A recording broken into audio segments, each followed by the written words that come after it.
Hello guys, आप सभी कैसे हैं। आप सभी का कुमार विष्णु क्लासेस चैनल पे हार्दिक स्वागत है।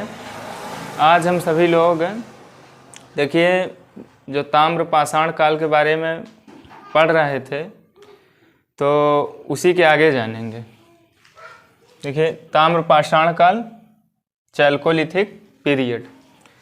तो देखिए ताम्र पाषाण काल के बारे में हमने कल बताया ही था कि ताम्र पाषाण काल जो है इसकी जो शुरुआत है नवपाषाण काल के बाद हुई, जब मनुष्य पत्थर के साथ साथ पाषाण के साथ साथ पत्थर के साथ साथ तांबे का भी प्रयोग करना शुरू कर दिया था। ठीक, उसी काल को हम ताम्र पाषाण काल कहते हैं। तो देखिए जो ताम्र पाषाण काल में जो संस्कृति थी वो ताम्र पाषाणिक संस्कृति है।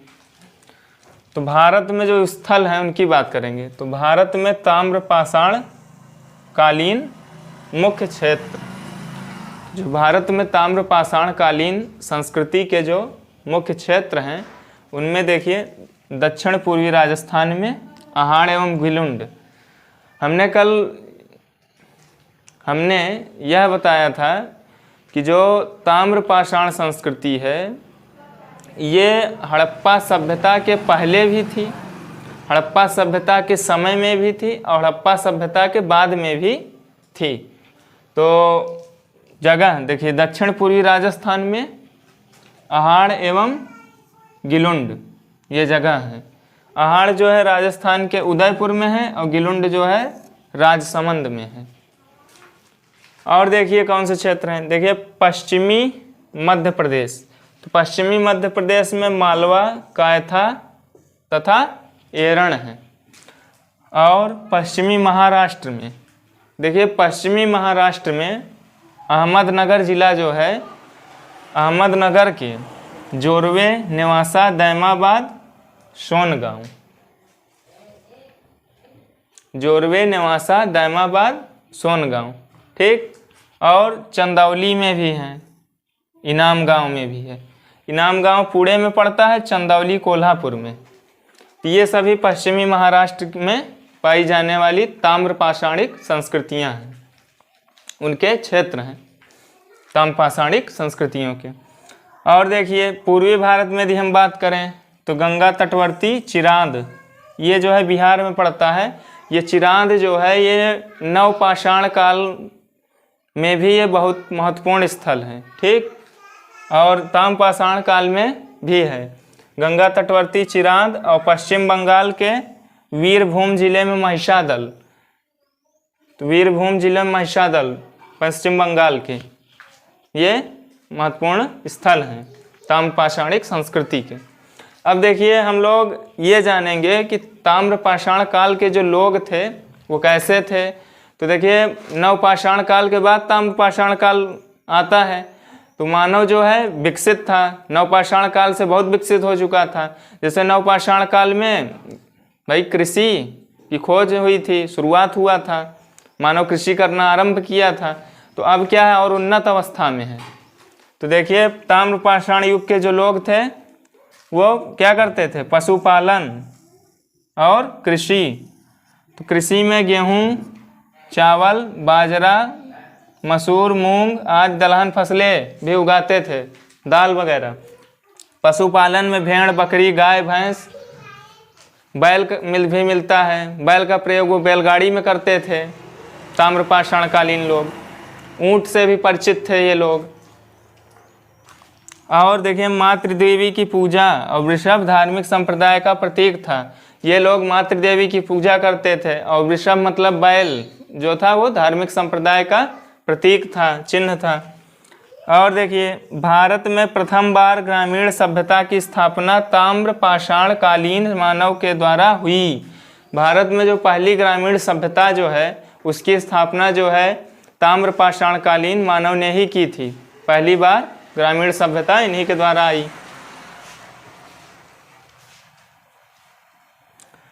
हालांकि ताम्र पाषाण काल ग्रामीण संस्कृति का परिचायक है। हालांकि जो ताम्र पाषाण काल है ये ग्रामीण संस्कृति का परिचायक है। इससे ये हमें पता चलता है कि ग्रामीण संस्कृतियां थी ये सभी जो हैं ताम्र पाषाण कालीन संस्कृति। लेकिन नगरों की शुरुआत हो चुकी थी। फिर भी दैमाबाद व इनाम गांव में नगरीकरण की प्रक्रिया प्रारंभ हो चुकी थी। मतलब नगर बनने की प्रक्रिया शुरुआत हो चुका था, नगर बनने की प्रक्रिया का। भारतीय ताम्रपाषाणिक संस्कृति, तो इसमें हम लोग जो है भारतीय ताम्रपाषाणिक संस्कृतियों में हम लोग आहार संस्कृति की बात करेंगे। तो आहार संस्कृति जो है 2800 ईसा पूर्व से लेकर के 1500 ईसा पूर्व तक माना जा सकता है इसका समय जो है, काल निर्धारण। और कार्बन 14 पद्धति जो है उसके आधार पर 2000 से लेकर के 1400 BC मतलब ईसा पूर्व तक जो है आहार संस्कृति का समय माना जाता है। अब देखिए आहार संस्कृति है क्या, तो आहार संस्कृति उदयपुर में है, ये राजस्थान में है, पूर्वी राजस्थान में है। और उसके अलावा ये नदियां हैं, जैसे कई नदियां हैं तो उनके घाटी में संस्कृति पनपी भाई नदी के किनारे।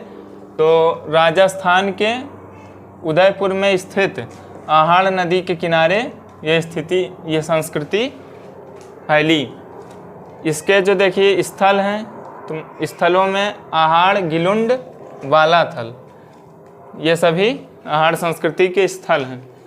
और देखिए आहार संस्कृति का जो नाम है तो इसको बनास संस्कृति बोलते हैं। इसको बनास संस्कृति इसलिए बोलते हैं क्योंकि ये बनास नदी घाटी में विकसित हुई, बनास और उसकी सहायक नदियों की घाटी में ये विकसित हुई, इस वजह से इसे बनास संस्कृति भी बोलते हैं, आहार संस्कृति भी बोलते हैं।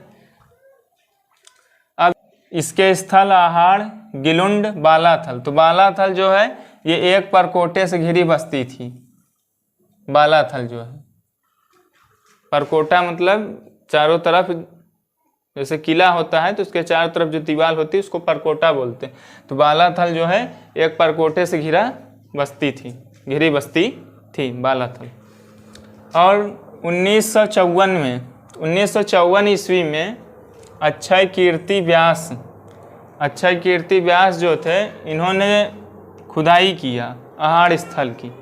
तो जब आहार स्थल जो जगह है उसकी जब खुदाई किया तो इन्हें जल निकासी की व्यवस्थित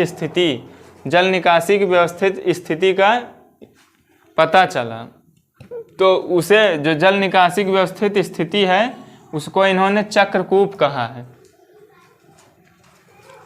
आहार का प्राचीन नाम, तो आहार का प्राचीन नाम ताम्रवती या ताम्रवती मिलता है। ताम्रवती का अर्थ है कि अर्थात तांबे वाली जगह है।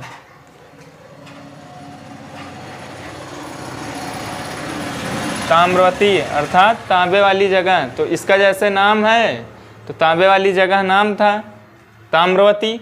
तो यहाँ से जो है तांबे के औजार मिले हैं, कुल्हाड़ी वगैरह मिले हैं, तांबे के यहाँ से औजार मिले हैं।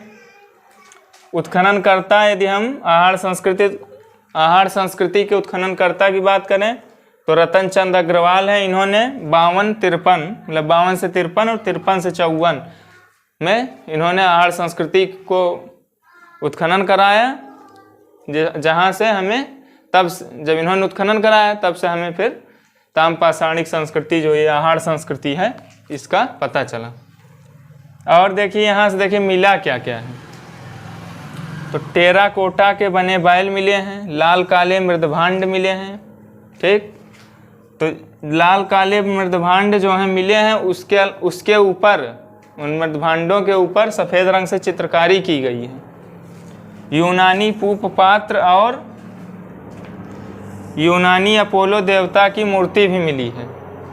तो इससे यह पता चलता है कि उनका संस्कृतियों का संबंध रहा होगा, तभी तो यूनानी देवता की मूर्ति और यूनानी पूप पात्र मिला है। गिलुंड, जो गिलुंड स्थल है तो इस संस्कृति का स्थानीय केंद्र है और यहाँ से पकी ईंटों के मकान निर्माण के साक्ष्य मिला है। पकी ईंटों से मकान निर्माण के साक्ष्य मिला है, मतलब पकी ईंटें मिली हैं जिनसे वहाँ पे घर बना हुआ था। और इस संस्कृति के जो घर हैं मिट्टी एवं पत्थर से बने हुए थे। गिलुंड से पकी ईंटों से निर्मित मकान के साक्ष्य मिला है। एच.डी. सांकलिया महोदय जो हैं, इन्होंने गिलुंड को बनास संस्कृति का स्थल घोषित किया था।